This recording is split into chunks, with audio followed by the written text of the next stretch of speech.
première session de la Cour d'assises pour l'année 2017, le tribunal de Cotonou a connu de plusieurs dossiers de viol. Entre autres, Septime Tometissi a abusé sexuellement d'une fillette de 9 ans en 2014 à Ganri, à Cotonou. Plusieurs écolières ont subi de façon rotative les affres libidinaux de leur enseignant, Chadras Gongo, en 2012.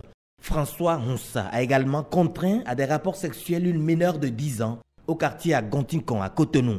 Le 28 octobre 2014, Abdul Kader Rabiou entraîne une fillette de 10 ans dans une ruelle déserte, puis il abuse d'elle. À l'interprétation de ces actes, le garde des Sceaux donne des explications au plan sociologique.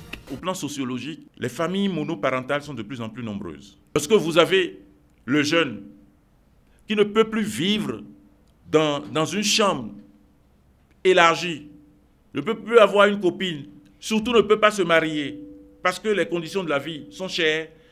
Cela ne veut pas dire qu'il n'a pas les mêmes besoins physiologiques.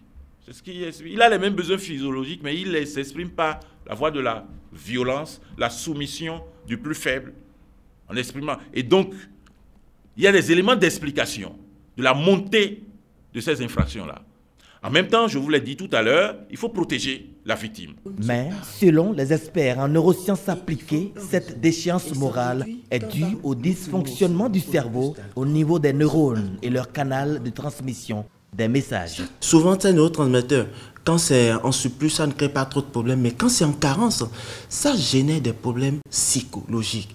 Et c'est ça qui crée à des moments donnés des crises d'angoisse chez nous, des manques de motivation, et jusqu'à aller à la délinquance, au viol, à des violences qu'on retrouve un peu dans les familles.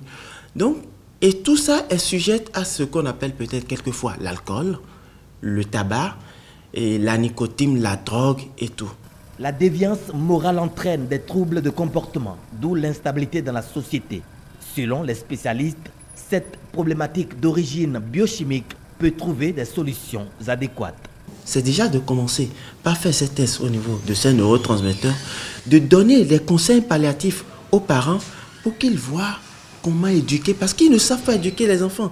C'est ce qui fait que même à l'école, les enfants ne réussissent pas. C'est de la même façon, les parents vont constater que c'est ce qu'ils disent à leurs enfants de ne pas faire, que l'enfant répète. Mais c'est un lien au niveau du cerveau et c'est le mode du fonctionnement du cerveau.